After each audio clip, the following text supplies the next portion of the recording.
Du XVIIe siècle à nos jours, une région a toujours été considérée comme le berceau de la mesure du temps, la Franche-Comté. Elle est devenue au fil des siècles une place forte du secteur horloger. Des horloges comtoises traditionnelles aux montres à bracelet jusqu'au développement du numérique, retour sur une tradition horlogère qui fait la renommée et la fierté de toute une région. Êtes-vous prêt pour un voyage dans le temps ?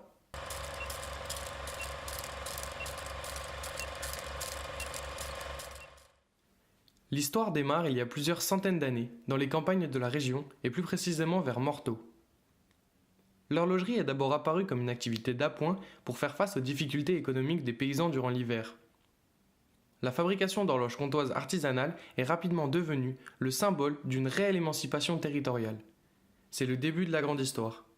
Alors en fait, l'horlogerie apparaît sur le Val de Morteau en 1750. Ce sont des paysans horlogers, parce que l'hiver il fallait s'occuper, trouver une activité d'appoint, des revenus. Alors les paysans qui étaient habitués à travailler le métal, eh bien, ils ont fait de l'horlogerie. Donc c'était l'été les travaux des champs et puis l'hiver l'horlogerie. Alors, des activités opposées, parce qu'à la fois il faut beaucoup de finesse pour manipuler tout ce qui est petits composants de montre, puis également des grosses mains, de la force, pour tout ce qui est travaux des champs.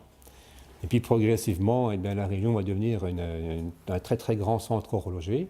Vous l'aurez compris, les horloges comtoises ont d'abord été très populaires dans les fermes de la région. Mais nombre d'entre elles ont aussi été exportées un peu partout dans le monde, jusqu'à la Thaïlande et même dans l'Empire ottoman. À l'époque, les horloges sont constituées de deux mécanismes, le premier pour le mouvement, le second pour la sonnerie. Ces deux mécanismes sont présents côte à côte dans une cage en fer démontable. L'entraînement est effectif grâce à deux poids en fonte et la régulation assurée par un long balancier, qu'on appelle également pendule. C'est en 1675 que l'on parvient à modifier le mécanisme de l'horloge. On passe d'un mécanisme de poids à un mécanisme de ressort. C'est le début de la montre telle que nous la connaissons. À cette époque, c'est les débuts de la montre à gousset. Le nom gousset renvoie au nom de la poche dans laquelle elle est rangée. La montre à gousset est pourvue d'un couvercle, d'un remontoir et d'une molette de réglage de l'heure qui se trouve à 12 heures dans l'anneau. La tendance est une montre à poche pour les hommes et une montre en pendentif pour les femmes. On peut considérer que la montre à gousset est un véritable accessoire à part entière. Après la gloire de la patrie, c'est une autre révolution qui fait rage dans les années 1800 en France et plus particulièrement en Franche-Comté. Celle-ci est simplement technologique. Et le gouvernement révolutionnaire de l'époque, on est en pleine révolution, décide de créer une industrie horlogère à Besançon. Alors à Besançon, mais en fait ils ont essayé avant ailleurs, il y a eu plusieurs tentatives ailleurs, on avait pensé à Dijon, etc., etc. Finalement ça se fait à Besançon. Et Besançon se trouve être dans cette nébuleuse jurassienne à l'extrême ouest, c'est celle qui est la plus à l'ouest, et c'est celle qui au départ naît pour concurrencer le reste de la nébuleuse. Voyez, Donc, on est dans une situation un peu qui n'est pas simple, qui n'a jamais été simple pour Besançon dans ses relations avec la Suisse. C'est en 1801 que naît le premier lieu d'apprentissage des techniques de fabrication de l'horlogerie franc-comtoise. Et c'est un abbé qui a créé une sorte d'école qui n'était pas consacrée qu'à l'horlogerie d'ailleurs, pour former des enfants nécessiteux. C'était il y avait une vocation aussi d'aide aux pauvres. Mais cette école a très vite, n'en a pas duré très longtemps. Et il a fallu encore attendre, je ne sais plus, pas loin de une quinzaine d'années, disons, pour que la ville crée l'école d'horlogerie, une école d'horlogerie municipale. Entre 1842 et 1854, Besançon rime avec Ascension. Les premières usines voient le jour, telles que Gesmar, spécialisée dans les boîtes de montres, ou encore l'entreprise Lipp, fondée en 1867 par Emmanuel Lippmann, qui deviendra la plus puissante manufacture française à cette époque. Il en va de même pour l'horloge astronomique, créée de 1858 à 1860 par Auguste Lucien Vérité au sein de la cathédrale Saint-Jean, considérée comme l'aboutissement d'une longue tradition. Elle est constituée de 57 cadrans pour indiquer l'heure, le calendrier, le mouvement des planètes, les éclipses, l'heure de la pleine mer dans les différents ports ou encore le solstice. Cela la propulsera à la place de monument historique au titre des objets immobiliers en 1991. Et il faut le Second Empire et le moment d'euphorie économique qui touche toute l'Europe d'ailleurs, pour que Besançon s'épanouisse et ait son moment d'apogée. Pour moi, l'apogée de la montre à Besançon, de l'horlogerie de la montre à Besançon, c'est les années 1860. Elle crée d'ailleurs, elle a même le culot invraisemblable d'ouvrir son exposition universelle, parce qu'une des rares villes de France a osé ouvrir une exposition universelle. La Franche-Comté est alors connue et reconnue, et Besançon est une grande actrice de cette notoriété. En 1872, elle fournit plus de 99% de la production française et 12% de la production totale mondiale des montres. C'est alors que la ville obtient le statut de capitale de la montre. Besançon a inauguré en 1878 l'Observatoire astronomique, météorologique et chronométrique. Il certifie des montres précises avec le label Vipère, créé en 1885. Il y a également la lunette méridienne, qui est un instrument utilisé en astronomie. Dotée d'un réticule et montée sur un axe horizontal orienté est-ouest, elle ne se déplace que dans le plan du méridien. La lunette repose sur un pilier de plusieurs mètres de profondeur qui permet de stabiliser l'instrument. Alors pourquoi un observatoire? Quel est le rapport entre un observatoire et le temps? C'est que donc à la fin du 19e, en 1880, quand l'observatoire a été fondé, et jusqu'en 1967, ce qui définissait la manière dont on définissait le temps, c'était à travers la rotation de la Terre, donc en mesurant la rotation de la Terre sur elle-même. Et pour mesurer la rotation de la Terre sur elle-même, il n'y a pas d'autre moyen que de le faire avec des moyens astronomiques. Donc c'est la raison d'être de l'instrument un peu emblématique de l'Observatoire de Besançon, qui est la lunette méridienne, qui est un instrument exclusivement dédié à la mesure du temps. La maison Leroy fait alors parler d'elle en sortant la Leroy 01, toute dorée, à l'exposition universelle de Paris et fait d'elle pendant un demi-siècle la montre la plus compliquée du monde. On dit que la montre, c'était toujours la montre au pendant, hein, jusque dans les années début du XXe siècle. Hein. On dit maintenant que l'origine de la montre, ça a été les pilotes, l'aviation, qui avaient besoin de voir l'heure au poignet, et puis les poilus pendant la guerre de 14. Ils avaient besoin de voir exactement l'heure qu'il était au moment où ils tiraient, quoi. Au lendemain de la Seconde Guerre mondiale, le milieu horloger local va avoir son tout premier ralentissement en voyant des entreprises comme Leroy quitter la capitale comtoise. Cependant, elle reste encore dominante en cherchant toujours à se développer. Exemple en 1971, lorsque Besançon présente aux médias le premier prototype de montre à quartz et le design connaît son premier look horloger. Donc Lip, c'est vraiment une marque emblématique de l'histoire horlogère française. Et puis on se rend compte que Lip, c'est un très très grand précurseur pour tout ce qui est communication. Il prêtait des montres aux gens qui mettaient leurs montres en réparation. Et puis voilà, puis même en design, hein, il a demandé au designer Roger Talon de dessiner une montre. Et Roger Talon, c'est lui qui a dessiné le TGV. Donc c'était vraiment un précurseur Lip, aussi bien en communication, en design, que même en technique horlogère pure, quoi. L'entreprise Lip a bien continué sa montée tout au long du XXe siècle, jusqu'à ce que le moment où Fred Lippmann s'est fait appeler Fred Lip. Et il a, comme il dit lui-même, peut-être fait le truc de trop. Il a eu sa danseuse, c'est-à-dire Palante. Il a construit Palante, qui était peut-être un cran un peu trop haut pour cette entreprise-là. Malheureusement, 1973 marque la fin de la dynamique franc-comtoise. Démarre une crise économique due notamment au choc pétrolier, ainsi que l'apparition du quartz qui va révolutionner l'horlogerie.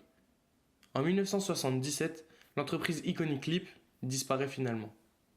Et la deuxième révolution, ça a été la révolution économique, parce que les Asiatiques se sont mis à faire des montres à quartz qui n'ont pas du tout besoin de précision de fabrication pour qu'elles soient fiables.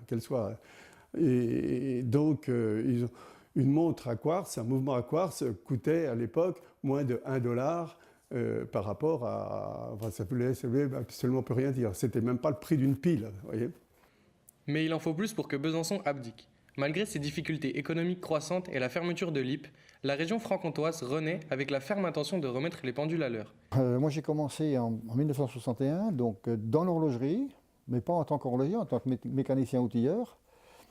Donc tout au long de ma carrière, je suis resté dans le problème de l'horlogerie, dans l'outillage de l'horlogerie, soit faire des outillages pour les grandes maisons comme Kelton, comme LIP à l'époque. Et puis après, on a créé la société avec M. Zrigotti en 69. Et puis on a commencé à faire de l'outillage pour ces grandes boîtes d'horlogerie et autres. Il n'y avait pas que pour l'horlogerie pour laquelle on travaillait. On a fait des machines spéciales, un petit peu d'automation, et puis s'est présenté en 70 ce marché d'horloge comtoise. Il fallait faire des mouvements d'horloge comtoise. Donc on a créé un dossier de plan et puis on a commencé à faire des mouvements d'horloge comtoise donc depuis 1971. Et ça ne s'est jamais arrêté. Les quantités sont moindres actuellement, mais bon, c'est le marché qui veut ça, mais on continue toujours un petit peu dans la même lignée. On laisse un peu tomber, c'est pas qu'on laisse tomber, mais la demande de l'horloge traditionnelle avec sa caisse bois a nettement baissé. Maintenant, on fabrique plus, il y a plus de demandes dans le mouvement moderne, avec des roulages polis, plaqués ou palladium. Et le mouvement est visible. En fin de compte, c'est le mouvement qui sert de mobile, enfin pas de mobile, mais qui est beaucoup plus visible, alors que dans l'horloge traditionnelle, on ne voyait que le cadran, on ne voyait pas ce qu'il y avait derrière le cadran. Alors que maintenant, c'est le contraire, c'est le mouvement qui est mis en valeur. D'autres domaines viennent alors spécialiser Besançon, comme la micromécanique et les microtechniques. Car les aiguilles d'une montre ne s'arrêtent jamais, il faut faire avec le temps. C'est d'ailleurs dans ces domaines que Besançon est connu aujourd'hui. Aujourd'hui, l'Observatoire certifie encore des montres. Besançon passe alors de capitale horlogère à capitale du temps, restant une référence et une fierté. Cependant, se pose la question de la formation. La Suisse bénéficie du savoir-faire des écoles françaises. La Franche-Comté, justement, bénéficie de formations dans l'horlogerie à l'ère du temps. Il existe par exemple le lycée Edgar Faure de Morteau, qui est l'un des plus réputés de France. En 2017 également, une nouvelle formation en horlogerie a ouvert à Besançon. Et puis actuellement, ça dure, puisque à Morteau, on a une école d'horlogerie qui est une des meilleures de France. Et je pense que 95% des jeunes qui sortent du lycée Edgar Faure, de la section horlogère, vont trouver du travail en Suisse. Donc c'est quand même un gage de prospérité, parce que voilà, il y a quand même des revenus qui sont assez importants, donc les gens consomment pas mal. Puis ensuite, ça maintient surtout un savoir-faire, parce qu'on n'aurait pas la Suisse toute proche. Moi, je pense qu'on ne reformerait pas d'horloger. En tout cas, pas autant qu'on en fait actuellement. Il y a récemment eu des problèmes de crise que vous connaissez tous. Et c'est vrai que ce qu'on appelle le coup de froid suisse dans les années 2015 a fait que, c'est peut-être ça, c'est peut-être d'autres éléments. Là aussi, c'est pareil, il y a beaucoup de choses. Certains Français, pas que des Francs-Comtois, il y a aussi d'autres Français ailleurs, il y a des initiatives ailleurs qu'en Franche-Comté, se sont dit, mais pourquoi on s'y remettrait pas aussi? La différenciation devient alors un facteur primordial. C'est d'ailleurs le cas de l'entreprise Villemain, implantée à proximité de Besançon. Pour nous, on a la chance d'avoir un label d'État qui s'appelle l'entreprise du patrimoine vivant, ce qui permet à beaucoup de pays étrangers de se rapprocher de notre entreprise, sachant qu'on est unique fabricant de mécanismes d'horloge en France. Ils sont très très intéressés par les produits fabriqués en France, et nous on reste aussi dans une niche, donc on est complémentaire aux montres. Par contre, l'horloge reste vraiment une niche. On ne peut parler de transformation en matière d'horlogerie sans aborder Utinam, pionnier d'innovation. En témoigne Specimen 01, la toute première montre mécanique en impression 3D que Philippe Lebru, gérant d'Utinam, a récemment réalisée en collaboration avec Stainless, spécialiste de la métallurgie. Les créations de M. Lebru sont de réelles références du secteur. Alliant design et innovation, les créations d'Utinam bousculent les codes de l'horlogerie traditionnelle tout en conservant ses lignes directrices. En termes de communication, l'industrie horlogère demeure assez traditionnelle en privilégiant le marketing relationnel. La nouveauté réside aujourd'hui dans le fait de fidéliser le client. Nous avons créé en interne de nouveaux mécanismes, donc nous les designons nous-mêmes. Ensuite, on les applique par dessin. Ensuite, on les fabrique. Par contre, on a évolué par rapport à la demande des clients. L'horloge, en principe, suit toujours une certaine mode.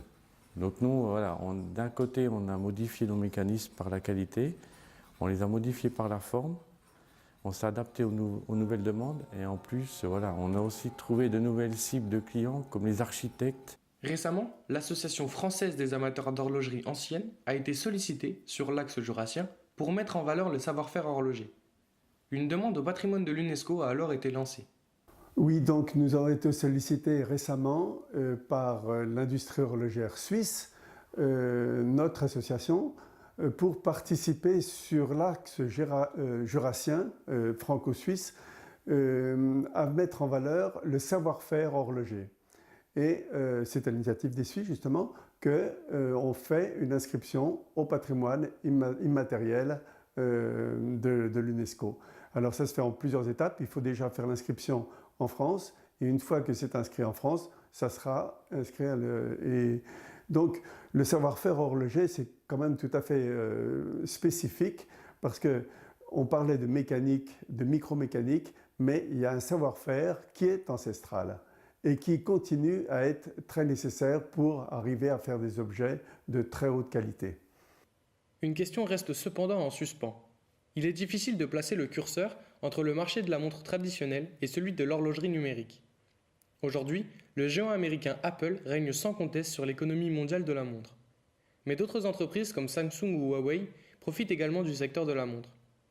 Dans l'autre sens, des organisations traditionnellement sur le marché horloger comme Seiko ou Mati profitent également de l'essor du numérique et des appareils connectés. Mais la frontière est faible. La montre connectée fait-elle partie de l'horlogerie ? Peut-on comparer ces deux marchés ? La question reste ouverte. Et les Suisses ont commencé par refuser la montre connectée. Moi, j'ai des interviews d'Hayek, là, le PDG de Swatch, disant mais on n'a pas besoin de la montre connectée, nous on a nos montres. La même chose que les Byzantins fin 19e, on n'en a pas besoin. Et quelques années après, ça a dû s'apercevoir qu'il fallait qu'ils s'y mettent. Et je vous donne une statistique. Aujourd'hui, il y a 1 milliard de montres vendues dans le monde, dont plus de la moitié sont les montres connectées. Tout au long de l'année, nous avons pu remarquer la multitude d'acteurs en lien avec l'horlogerie.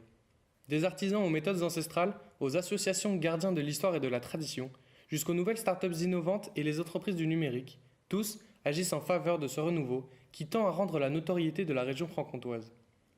Le futur semble alors partagé entre un nouveau marché de l'horlogerie traditionnelle et un autre basé sur l'innovation, le numérique et les nouvelles technologies, respectant développement et tradition, l'engrenage d'une passion.